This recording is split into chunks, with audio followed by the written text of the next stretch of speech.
Before we begin, a quick content warning. Paranormal Pajama Party is a podcast about scary stories and legends, but there's nothing scarier than the patriarchy. When discussing tales in which women are often the villains, we'll have to unpack some stories in which women are the victims. This episode contains the usual amount of cursing, as well as descriptions of violence and gore, guns and other weapons, attempted murder, and a whole heap of sexism. This is the last episode of Season 2 of Paranormal Pajama Party. I'll be back soon, but if you miss me too much between seasons, you can subscribe to the podcast I make for work, Monash University's What Happens Next. I produce and write all the episodes, although for some reason they always come out in an Australian accent. While they never let me talk about horror movies, they do let me talk about feminism. And last season we did a 2-part series on influencer culture and its reliance on hidden gendered labor that I think is worth checking out. You can find What Happens Next on any podcast app. The following is a synopsis of the movie Aliens, which came out in 1986 and was directed by James Cameron. Spoilers ahead. It's 2179, and a salvage crew operating in deep space has stumbled upon an abandoned shuttle. Inside, they're dismayed to find a cryosleep pod containing 2 still living occupants, Ellen Ripley and her loyal orange companion, Jonesy the tabby cat. Ripley awakes confused in a medical facility where her first visitor is Carter Burke, a young executive working for the Weyland-Yutani Corporation, her employer from her time aboard the Nostromo. Burke clumsily informs her that she's been in hypersleep for 57 years. Unsurprisingly, her experience aboard the Nostromo has left her tormented by PTSD, repeatedly dreaming that an alien is bursting from her chest. She's ordered to debrief a boardroom of corporate bigwigs, including Burke, who clearly did not see the first Alien movie because they don't believe anything she's telling them about what happened to her crew. One of the chief reasons for their skepticism is that the planet she's talking about, LV-426, has been colonized by around 70 human families for the last 20 years, and not one of them has ever mentioned an invasive, violent life form. Ripley angrily lashes out, and the execs respond by closing her case and revoking her flying license. But a short time later, Burke shows up at her door, accompanied by Colonial Marine Lieutenant Gorman, to tell her that the company has lost contact with the colonists on LV-426. He asks her to return to the planet to help him investigate, protected by the lieutenant's trained Marines. She first refuses, but after another nightmare about chest bursters, agrees to go as long as the mission is to exterminate the aliens for good. She forbids Jonesy from joining, and he makes his graceful exit from cinematic history. Ripley, Burke, and the outfit of Colonial Marines wake from stasis aboard a ship bound for the planet. The Marines are rowdy, macho, and mostly male, although the 3 female Marines are just as full of bravado, especially smart gunner Private Vasquez. Also among the group is mouthy Private Hudson, the quieter Corporal Hicks, and Bishop, who Ripley is horrified to learn is an android, although he prefers to be called a synthetic human. Still traumatized and angry by the betrayal of Ash, the android who was ready to sacrifice her crew to preserve the alien, Ripley furiously tells Bishop to stay away from her. She's not particularly impressed by the Marines after she overhears them making sexist jokes, and they're not particularly impressed by her as a civilian, so they don't listen to her warning about the danger ahead. They're also not impressed by Lieutenant Gorman, who's soon revealed to be a very green and ineffectual leader. After he orders them to be ready to ship out to the planet's surface by the next morning, Ripley earns Hicks's respect by asking to help and dexterously loading cargo operating a robotic exosuit. I'm with Hicks. It's pretty hot. When the crew arrives on the surface of LV-426, the colony is a ghost town. There's evidence of an alien attack and a failed last stand, but no survivors to be seen. The Marines, with Vasquez at the front, clear the building to Gorman's standards, which are notably not Ripley's standards, but he ignores her. The two of them, along with Bishop and Burke, leave the ship to join the Marines in exploring the building more thoroughly. In a lab, they find several facehuggers floating in specimen jars, one of which lurches at Burke's face.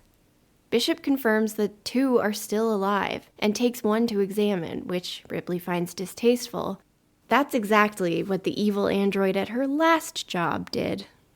Thanks to the facehuggers and the bad vibes, the Marines are on edge, and when they sense movement in a hallway, one of them shoots.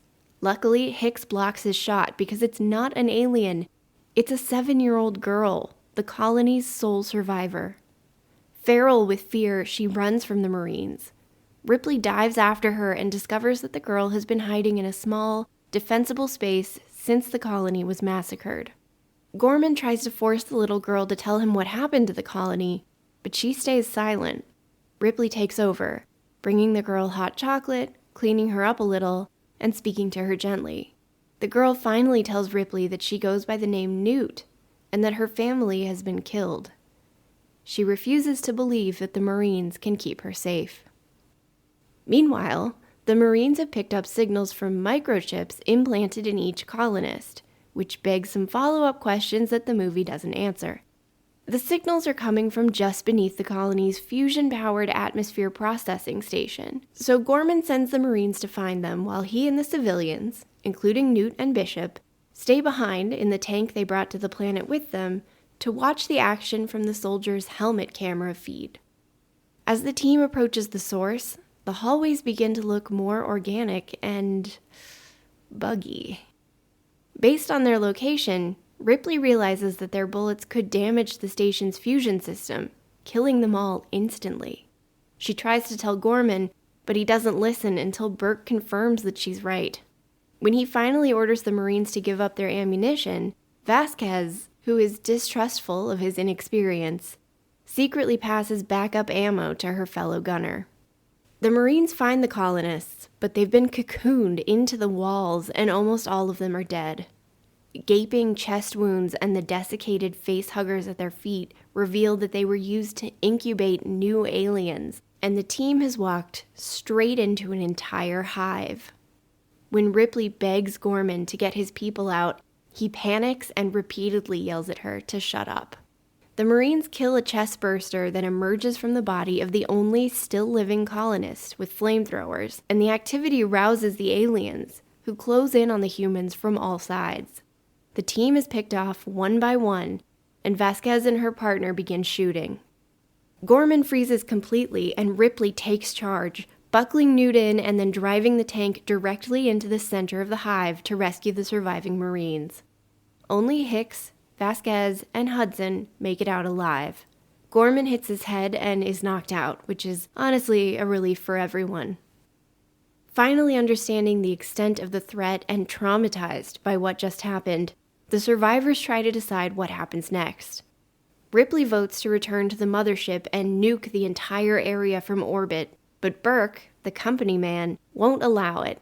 The colony is worth a lot of money to the corporation. Ripley points out that this is a military operation, so Hicks is actually the only one who can make the call. He agrees with her. They have to nuke it from orbit. They call the dropship to come pick them up, nuke the whole thing from orbit according to plan, and the movie ends with only a few tragic deaths, which is nice. No, I'm just kidding. An alien sneaks onto the dropship and kills the pilot just as the ship has appeared over the horizon. It crashes to the surface, nearly killing the little group of survivors and damaging the station's fusion system after all. The Marines, now very freaked out, salvage the weapons and supplies that they can from the dropship's wreckage and take stock back in the shelter of the colony. The news is bad. Hicks admits that no one will come looking for them for at least 17 days, and Hudson, hysterical, points out that in their current state, they won't last 17 hours. Ripley points out that Newt survived longer than that on her own, and once again steps up to make a plan. Following her orders, the group devises a way to hunker down. Bishop tries to update her about the biology of the alien organism, but she's concerned about survival and doesn't much care, beyond wondering aloud who it is that's laying all these eggs. Gorman, now awake, tries to apologize to Ripley, but she also doesn't have time for him and moves on. Impressed again by her competence, Hicks gives her a wrist tracker so he can find her anywhere in the colony. Ripley puts Newt to bed in the lab, and when the girl gets nervous about her leaving while she sleeps, she gives her the tracker, promising to always keep her safe. Once Newt is asleep, Ripley confronts Burke. She realized that after her deposition, he sent the colonists to survey the crashed ship, resulting in an alien attack that wiped out almost 200 people. He tries to get her on his side by telling her that they'll both be well rewarded by the company if they return with an alien specimen. Outraged, Ripley assures him that she will ensure justice is done when they're back home.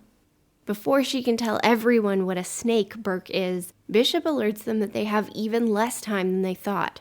The damaged fusion system will explode in just a few hours. Another dropship aboard the mothership can be operated remotely, but the only way to summon it is for someone to go outside and use the transmitter on the other side of the colony. Bishop volunteers, and although Ripley is still skeptical of his trustworthiness, it's their only option, so she agrees to the plan. Exhausted, she returns to the lab, where she finds Newt asleep under the bed and crawls down with her to sleep with the little girl safe in her arms. Soon, however, something wakes her. Someone has sabotaged the specimen jars, and she realizes that the living facehuggers are now loose in the room with them. Her gun is not where she left it, and when she wakes Newt to escape, they find that the door to the soundproof lab is locked. They attempt to get the Marines' attention through the security camera, but Burke turns the screen off before anyone can see. Unable to break the lab's windows, Ripley uses her lighter to set off the lab's smoke alarm. This alerts the Marines, who shoot through the glass and kill both facehuggers in time. Ripley reveals that Burke was the saboteur and explains that he planned to let the facehuggers impregnate Ripley and Newt and smuggle the alien specimens back to Earth inside their bodies, kept in stasis in hypersleep. He would have killed the surviving Marines to keep them from talking by interfering with their cryosleep pods and jettisoning their bodies into space. As Ripley is trying to convince Vasquez not to kill Burke on the spot so he can face justice, the power goes out, and their motion detectors pick up a group of alien hunters moving towards them. They quickly weld the doors closed and prepare for attack, but the detectors are somehow showing that the aliens are already in the room and gaining on them. Ripley looks up and realizes they're in the ceiling. The Marines start shooting, and in the confusion, Burke escapes through the only door, locking everyone else inside. For all his whining, Hudson goes down heroically and takes a few aliens out with him, while Ripley scrambles to open the locked door behind Burke. The corporate creep retreats deeper into the station, locking himself off, only to discover that he has shut himself in with a hissing alien. Bye, Burke. When the rest of the survivors finally open the door, Newt guides them into a vent and leads the way to the platform where the second dropship will land. Bishop has successfully made it to the other side of the complex and reports via radio that the ship is only a few minutes away. Inside the vents, the aliens are hot on their heels. Vasquez brings up the rear, defensively shooting at their pursuers, but a dying alien's acid blood hits her leg and immobilizes her. Realizing she's down, Gorman crawls back to fend off the oncoming aliens by her side. When he runs out of ammo, he pulls out a grenade. Vasquez, understanding that he means to blow them both up and take the aliens out too, finally respects him. They trigger the grenade together. Hicks, Ripley, and Newt, the last survivors, are almost to the ship platform when Newt slips and falls out of Ripley's grasp and down a deep shaft. They rush after her and find that she's landed in a small room that's flooded waist-deep in water, trapped below the grated metal floor. Hicks hurries to cut through the floor to get to her, aware the whole time that their motion detectors are picking up more aliens approaching. But then an alien rises out of the water behind Newt and carries her away, screaming. Hicks manages to get the devastated Ripley into the elevator going up to the ship's platform just as an alien rushes them. He shoots it, but its acid blood splashes his body armor and eats its way through to his skin before they can remove his chest plate. Bishop and the second dropship are on the platform, and Ripley half drags the injured Hicks on board before duct taping a gun and a flamethrower together and heading back into the colony to find Newt. The entire area is going to explode in less than half an hour. Ripley follows the signal from Newt's tracker deep below the landing platform and into the belly of the hive. She finds the tracker on the floor, but no Newt. Then she hears screams nearby. Lucky for the cocooned Newt, her assigned facehugger is taking its sweet time to hatch. Ripley runs to her and kills the facehugger in the nick of time. She pulls Newt from the cocoon, but their return route is blocked by an alien. They turn down a different tunnel in the hive, only to find themselves in an enormous room full of alien eggs. But someone else is in there too, busily making more eggs to grow her own personal nightmare army. The Xenomorph Queen. While Ripley and the Queen assess each other in a tense standoff, more aliens emerge from other tunnels. Realizing that an attack on Ripley will kill some of her offspring, the Queen somehow calls off the other aliens. Ripley and Newt back away slowly. They're just about safe when one of the eggs begins to hatch and a facehugger flies toward Ripley. She kills it, and the Queen begins to shriek, and Ripley swings her flamethrower across the entire room, frying every egg she can, then throwing her remaining ammunition into the fire to create an explosion. Newt in her arms, Ripley races back along the corridors of the hive while the station's countdown timer warns that total destruction is just 4 minutes away. The universe's slowest elevator still hasn't arrived when Ripley turns around to see that the vengeful Queen has followed them. With no time to spare, the elevator doors open and she and Newt ride painfully slowly to the platform, precious seconds ticking away. But when they get there, the platform is empty. Bishop has betrayed Ripley the way she knew he would, flying to safety without them. The station collapses in fire around them, and she sees that the elevator is making its way back up the shaft towards them slowly, this time with the Queen on board. Ripley hugs Newt close and tells her to close her eyes. The door slides open, and the Queen's crowned head and skeletal limbs slowly emerge from the blackness within. And that's when Bishop finally arrives, having had to take off from the unstable platform to attempt to rescue Ripley and Newt without landing. Ripley shoves Newt on board and scrambles up behind her. Flying as fast as they can, they escape the nuclear destruction of the colony with seconds to spare. Back in the docking bay of the mothership, Bishop apologizes for his delay. Ripley reassures him that he did well, and he smiles. And then a deadly spiked tail impales him through the chest. The Xenomorph Queen unfolds her spindly body from the exterior of the dropship and lifts Bishop into the air like a doll, tearing him in two. Having eliminated one threat, she turns her attention to Newt, who hasn't left Ripley's side. Ripley desperately waves her arms and yells to get the Queen's attention and give Newt a chance to scurry away into a small space beneath the grated floor. Ripley does her best to lure the monster away, then disappears into an adjoining room and slams the door shut behind her. The Queen goes back to hunting Newt, tearing the floor's grates away with her huge claws and screaming at her. But then the doors reopen, and there's Ripley, wearing the enormous yellow exosuit loading machine. She looks straight at the alien Queen and she says, "Say it with me, gang. Get away from her, you bitch." And then she comes for the alien Queen like the avenging mother she is. Thanks to the loader, the two foes are more evenly matched. Eventually, Ripley manages to wrestle the Queen into the airlock. Although the Queen pulls her down with her, Ripley manages to climb out of the suit and open the door while clinging to a ladder, hoping to use the vacuum of space to suck the xenomorph out of the ship the same way she did the first time. But space doesn't discriminate, so everything in the bay is pulled towards the open door, including Newt. Just before she slips away to certain death, Bishop's legless torso manages to grab onto her and hold her tight. Finally, physics and Ripley's impossibly strong shoulder muscles prove too much for the Queen, and she's pulled, screaming in rage, out the external door and to her doom. Safe at last, for real this time, Newt cries, "Mommy!" and runs to Ripley, who holds her close. In the final scene, Ripley ensures that Bishop, who has earned her trust and then some, is shut down and secured, and that Hicks, who listened to her when no one else would, is comfortably in stasis. Then she tucks Newt into her own cryopod. "Can I dream?" asks Newt. "Yes, honey, I think we both can," says Ripley.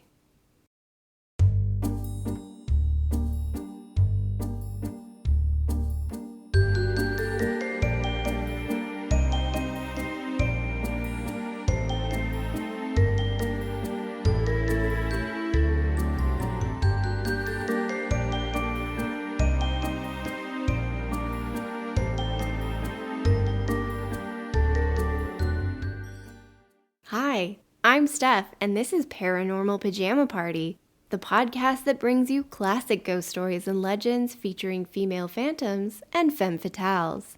Together, we'll brush the cobwebs off these terrifying tales to shed some light on their origins and learn what they can tell us about the deep-rooted fears society projects onto women.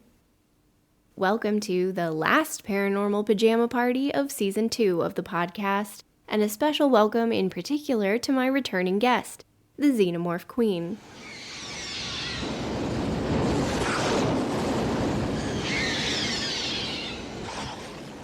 I know, I couldn't believe that you found a sitter for the night. Lucky you! In the last episode, the Queen was joining us remotely because I was all like, ooh, concerned for the future of humanity and its vulnerability in the face of a merciless killing machine.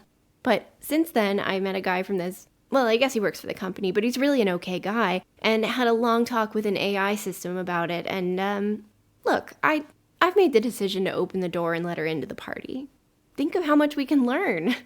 What could possibly go wrong? I promised that this week's episode would focus on the Queen here as the big bad of Aliens, the second movie in the Alien franchise, released in 1986. And I solemnly swear to keep that promise. Cross my heart and hope to die. But one of the best parts about Aliens is that there are multiple notable female characters driving the storyline in this movie. That almost never happens outside of, like, family dramas about sisters or the Golden Girls. It's especially rare in action movies, unless maybe we count the dinosaurs in Jurassic Park, who were genetically designed to be all female until life finds a way. So to really be able to talk about the Xenomorph Queen in all her majesty, first I'm going to need to talk about some of the other ladies. And obviously, I'm going to start with the greatest female action hero of all time, and not just because she's another example of a powerful woman with a cat, Ellen Ripley.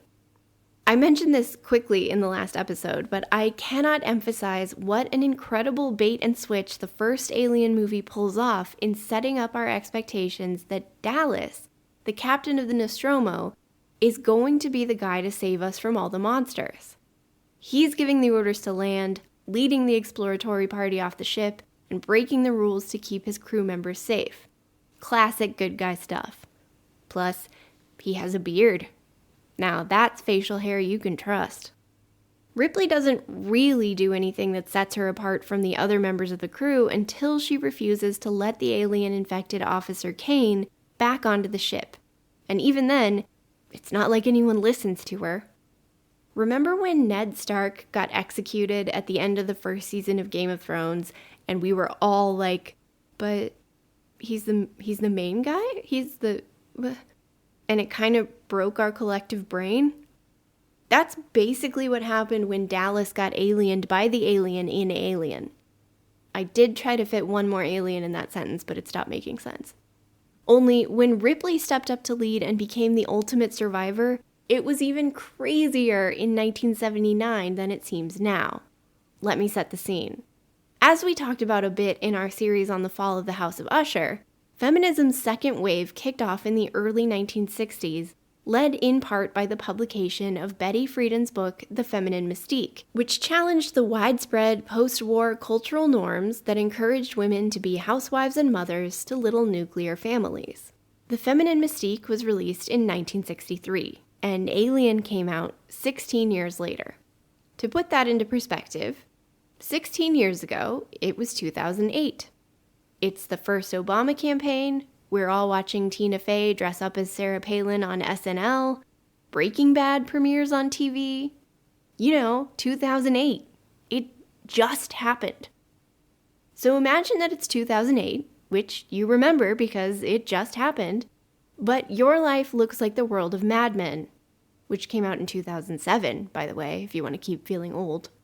Most of the women you know are housewives, or if they work out of the house, they're teachers, secretaries, or nurses, and most of those working women are really only waiting until they have families of their own to settle down with.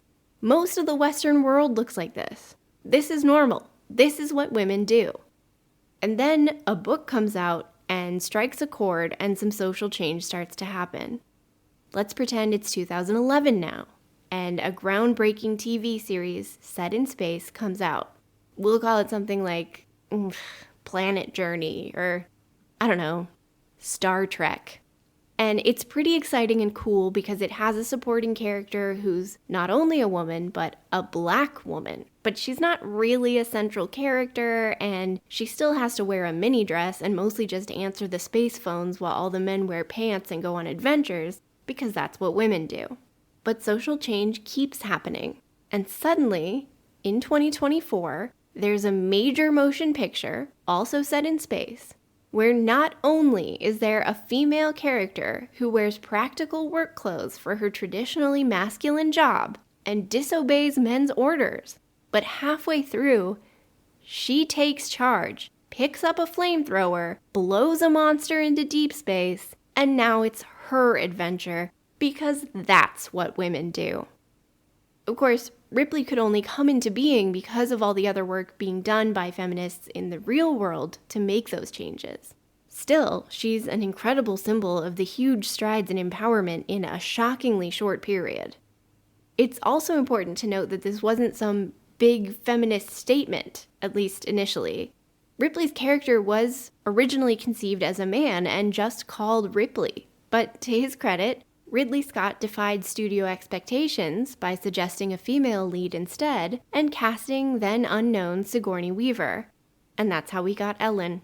And Ellen Ripley is the best final girl ever. Like, ever. I was talking to my friend Min about this the other day. There is nothing more annoying than a horror movie with a dumb protagonist. My number one complaint about Alien Covenant, for example, is that it features two identical robots, and one of them is evil. The second you find yourself in a situation with identical good and evil robots, you gotta teach the good one a secret handshake, or feed it a false piece of vital information so you can quiz it later, or shut it down so you can give it an incredibly small tattoo between its toes that only you know about, because obviously the evil robot is going to capitalize on the situation. This is Evil Robot Defense 101, and it also applies to twins. Does any character in Covenant do this? No. Play stupid games, win stupid prizes, make the audience hate your stupid guts and cheer for the parasitic alien to get you. Ripley survives not by being blonde or a virgin, like so many final girls before her, but by being intelligent, competent, proactive, and most importantly of all, guided by strong moral integrity centered on empathy. She knows when to follow protocol, but she also knows when to break it for the sake of doing what's right. What sets Ripley apart from most male action heroes, and certainly the male action heroes of the late 70s and 80s, is that her decisions align with a school of thought called the ethics of care.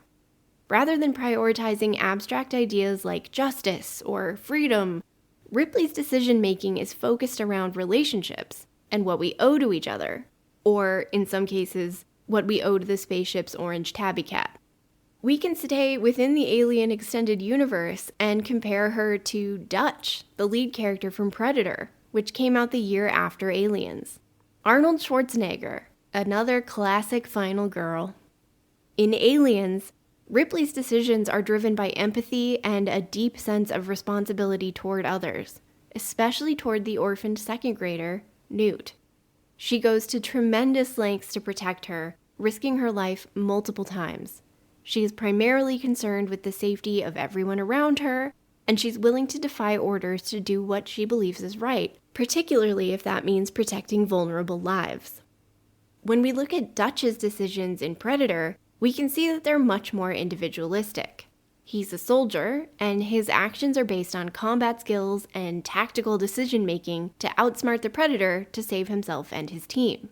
He does care for his team, but it's definitely more out of military duty and as part of his leadership role than in the protector role that Ripley takes on. His primary concern is to lead his team out of danger, and when he can't, and they're killed off one by one, even Carl Weathers and his jaw-dropping biceps, his focus shifts to defeating the Predator in a physical confrontation and surviving the ordeal. Ripley's heroism is born out of her empathy and moral clarity. She's a protector. Dutch's heroism, meanwhile, is defined by his combat prowess, physical strength, and his ability to outfight his enemy and get to T'Challa. You will not be surprised to learn that the concept of ethics of care was developed by feminist philosophers. According to the peer-reviewed Internet Encyclopedia of Philosophy, which still sounds super fake, these theorists call for a change in how we view morality and the virtues, shifting towards virtues exemplified by women, such as taking care of others, patience, the ability to nurture, self-sacrifice, etc. These virtues have been marginalized because society has not adequately valued the contributions of women. The last thing I want to say about Ripley before we move on is that she faces some challenges that I'm not sure male action heroes like Dutch, John McClane, or RoboCop ever have to face, which is that the men around her will not listen to her. To be clear, in most cases, I don't think it's because they're sexist, on the surface anyway. Most of the time, they are greedy, or cocky, or inexperienced, or secretly malevolent androids. But there's no ignoring the fact that most of the authority figures she butts heads with in both Alien and Aliens are men, or shaped like men, and even though Ripley has shown repeatedly that she is competent, understands best practices, and most importantly, is correct, those men repeatedly ignore her, gaslight her, or tell her she's out of line. This is especially infuriating in Aliens, when she's the only one who knows the true danger of the threat they're up against. She's basically told to put a sock in it by a boardroom of mainly white men, and then mocked by a mostly male team of space marines who are all hung up on out-machoing each other. You're a person, probably, so you understand how frustrating it is not to be heard. And if you're not a male-presenting person, you know that this is not a problem specific to outer space in the 22nd century. According to the 2023 Women in the Workplace report from McKinsey and leanin.org, 23% of women surveyed reported feeling like their judgment in their area of expertise is regularly questioned during normal business activities, compared to 17% of men. Those numbers get even higher when you just ask women with traditionally marginalized identities, women of color, LGBTQ+ women, and especially women with disabilities. As a result, 31% of all women reported not speaking up at all anymore to share an opinion to avoid seeming difficult, compared to 22% of men. More women than men also reported feeling like they needed to tone down what they say so as not to be seen as unlikable and to perform perfectly all the time to be taken seriously. It's frustrating to see Ripley in the same position, repeatedly trying to warn or advise men and be ignored, laughed at, or explicitly told to shut up because it is so easy to identify with this. Her correct predictions inevitably come to pass, and the result of ignoring her is always disastrous. And that's why, for me as a woman anyway, it's cathartic when the men who don't listen or actively undermine her meet their messy ends. It should be said that there is a great example of a male ally in Aliens, though, and that's Hicks. He's the only one who listens to Ripley's warning at the beginning and then agrees with and supports her plan to take off into space and nuke everything from orbit. He ensures that she has the same advantages as the rest of the survivors, giving her a tracker and teaching her how to use one of their guns. And he lets her know that he respects her strategizing and self-sufficiency, but without coming on in a creepy way. They're a little flirty, but it's built out of mutual respect. But my very favorite Hicks moment is when he casually lifts Newt onto the countertop to look at the blueprint with everyone else and come up with a plan alongside all of the adults in the room. He includes her in the planning and makes sure her voice is heard. He literally gives her a seat at the table, even though she's only 7, because he respects her ingenuity and recognizes that she is as important as any of the grown-ups. Be still, my beating heart. Speaking of the adult survivors, one of the really amazing things about Aliens is that Ripley is not the only badass woman.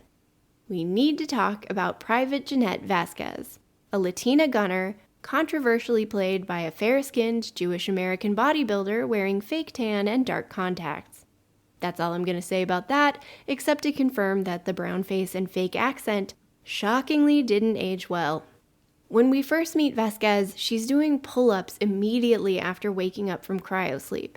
It seems to be really important to her to consistently demonstrate her strength and physical toughness, traditionally masculine traits, to her male peers. But that doesn't mean they accept her, and they're constantly questioning how tough she really is. She has one close male buddy who admires her strength and bravado, but when she finishes her pull-up set, Bill Paxton's character, Hudson, asks her, "Hey Vasquez, have you ever been mistaken for a man?" "No, have you?" she snarks back, which instantly cemented her as one of my favorites the first time I watched this movie. I mean, what a zinger. But it also shows us that Vasquez is pretty defensive and has found that leaning into a very masculine gender performance helps her survive in the hyper-masculine environment of the Marines. I'm not saying she isn't more comfortable that way. It's clearly her preferred mode. She's extremely good at her job, and more power to her.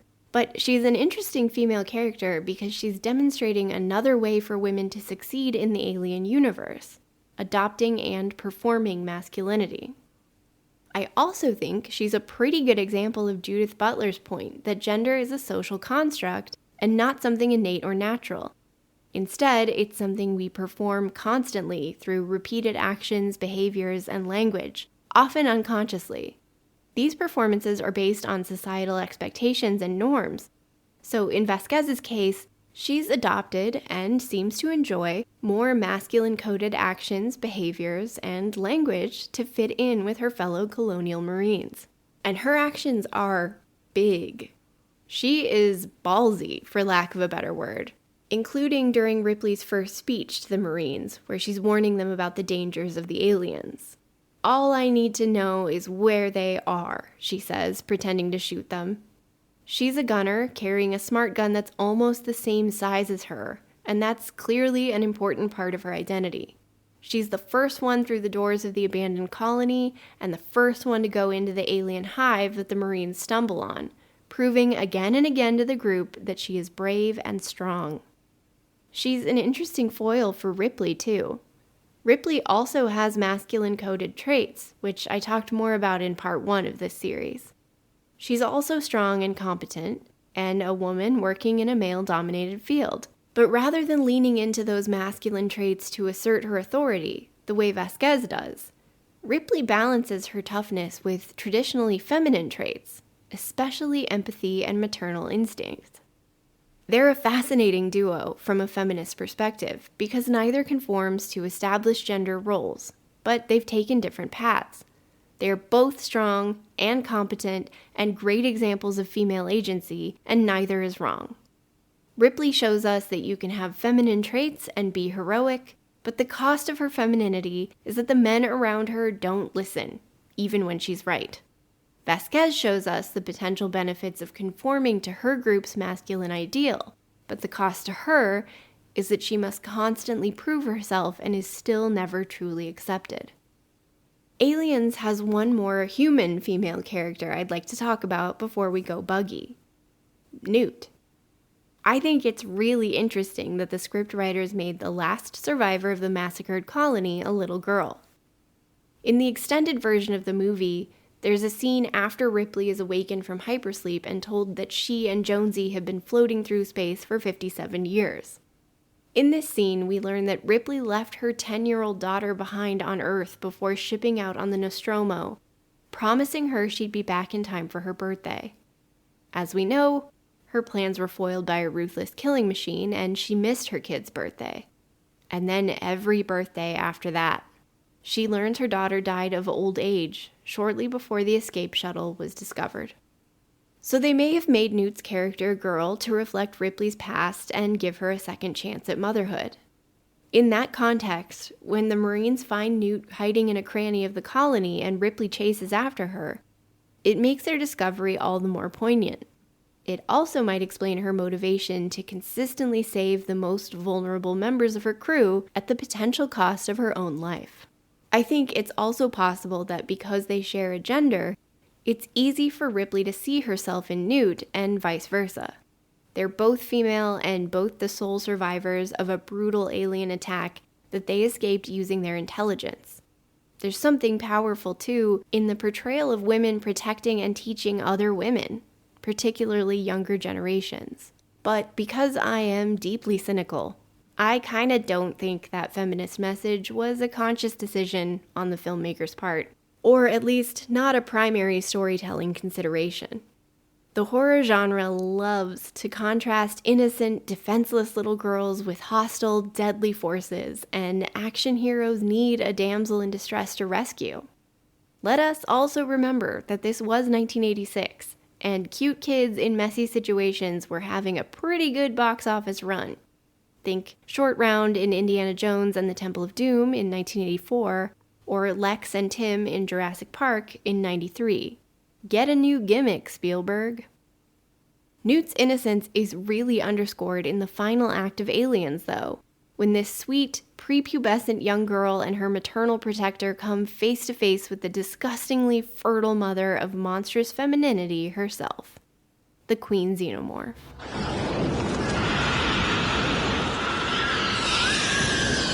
Yeah, girl! It's right.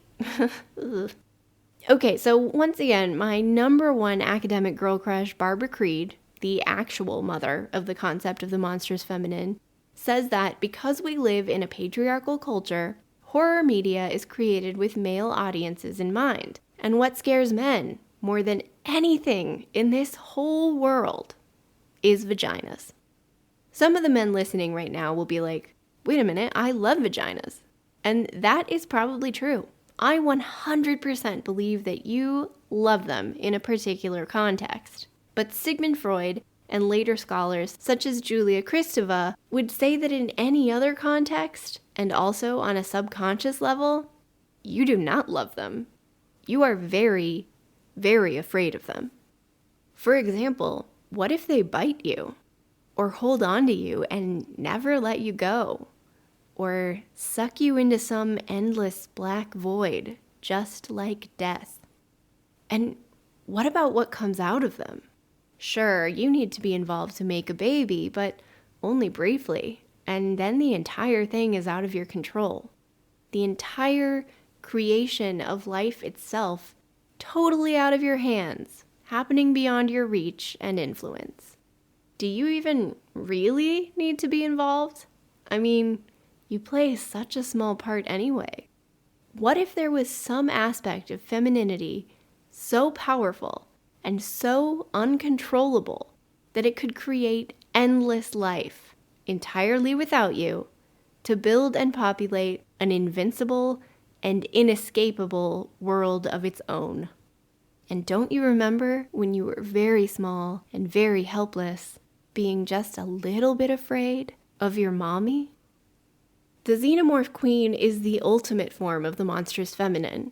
She embodies an uncontrolled, primal female fertility, and as a mother, she is both a nurturer and a destroyer.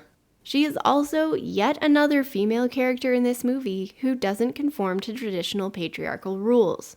She's powerful, independent of any male, and violent. Her grotesque reproduction process, where she lays eggs that hatch into very vaginal-looking facehuggers, is a sickening inversion of our idealized vision of motherhood, turning something that we usually see as life-giving and hopeful into something deadly and terrifying. And I gotta say, as a vagina-owning viewer, she's still scary as shit. Horror movies can turn up the monstrous feminine by exaggerating aspects of being female, like our ability to give birth, and making them gruesome, and the Xenomorph Queen takes that to an extreme. The first time we see her, there's a slow pan with a lot of deep squelching along her birth canal, and even if you, yourself, have a birth canal, the distortion and repulsive visuals and noises are very disturbing.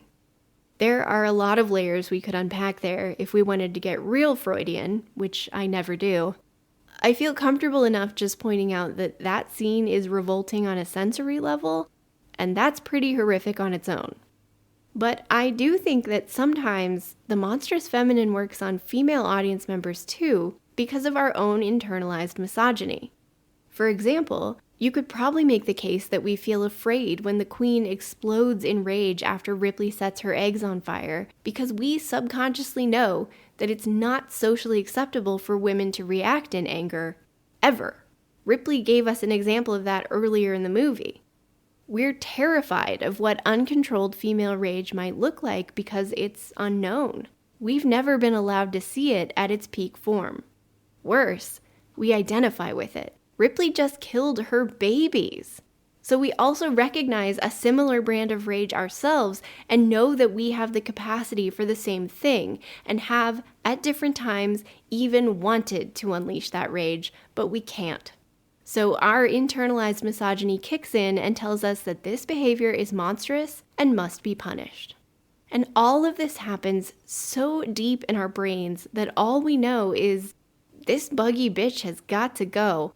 Even though, if you think about it, she's doing the exact same thing that Ripley is doing, protecting her babies. I feel really foolish because I didn't realize this until I watched Aliens again last night, but when the Queen Xenomorph chases Ripley and Newt and tries to enact her revenge, she doesn't go after Ripley, the killer of her children. After she tears Bishop apart, she goes right for Newt, Ripley's baby, knowing that that will be the thing that hurts Ripley the most. An eye for an eye, a facehugger for a second grader. I assume this is how playground conflicts go when moms get involved too. But the Queen makes a miscalculation here. She has to, because Aliens is secretly not a monster movie at all. It's a film about motherhood.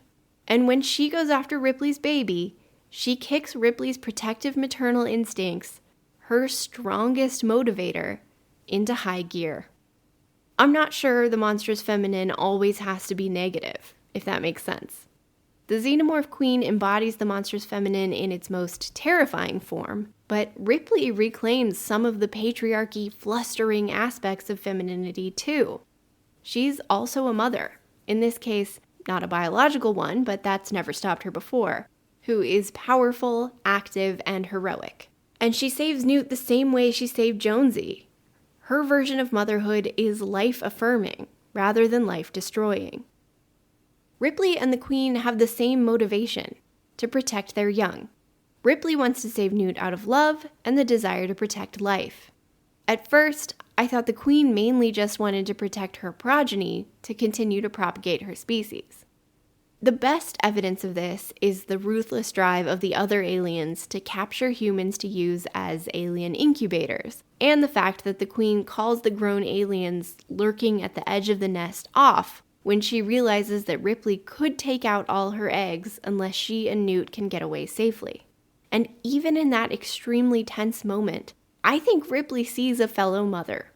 For a lady who wanted to nuke the whole colony from orbit just to be sure all the aliens were killed, she really does seem like she might leave the Queen and her eggs in peace in exchange for safe passage, right up until that egg at the very edge of the cluster starts to hatch.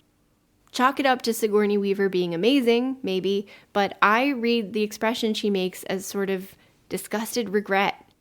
She has to kill them all now, but she's not taking any pleasure in it. But after watching the movie again last night, I don't think it's outside the realm of possibility that the Queen also loves her babies. We know the aliens are pretty advanced. They know how to cut the lights, and the Queen herself can operate an elevator.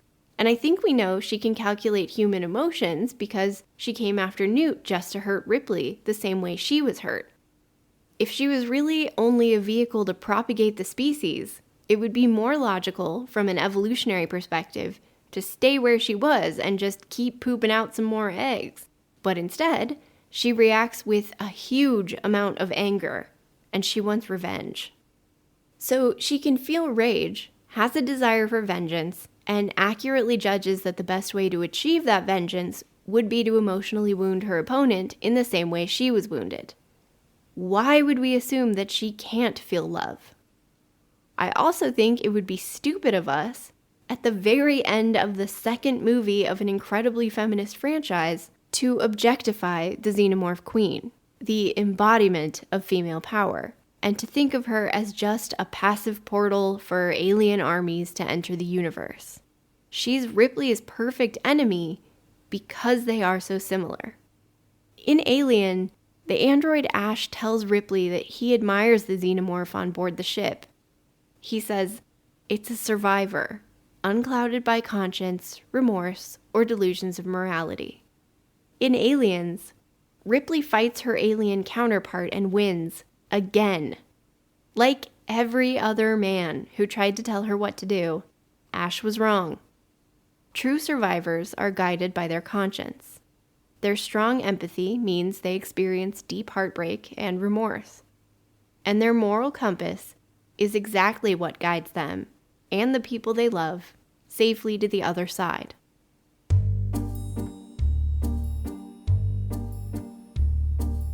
You know what that sound means.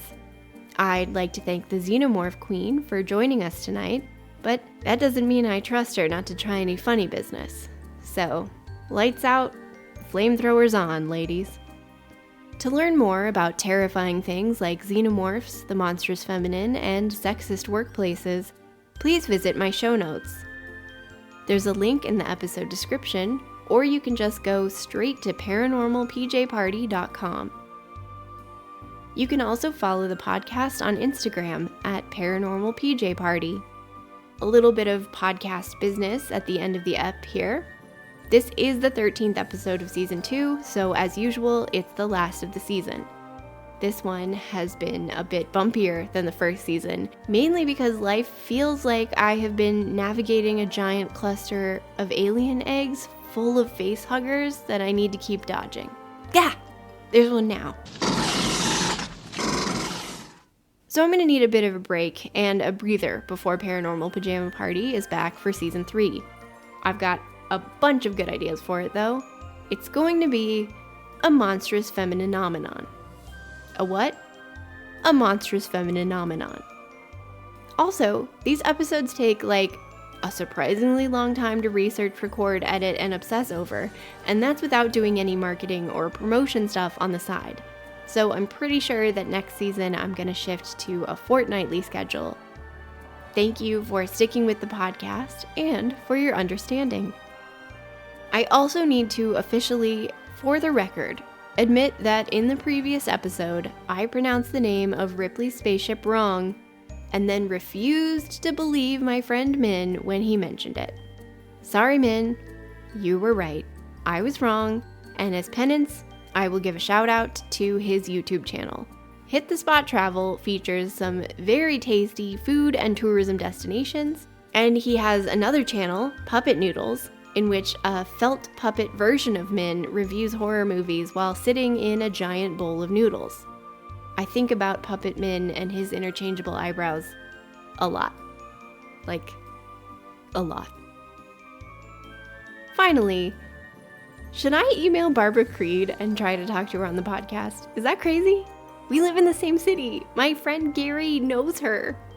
Is Is this too weird? Is it normal to fangirl over academics? I don't know. I'm nervous. Please tell me if you have thoughts on this. You can text the podcast, get in touch through the website, send me a vibe on the astral plane, do whatever you need to do.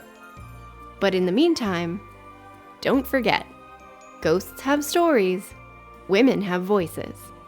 Dare to listen.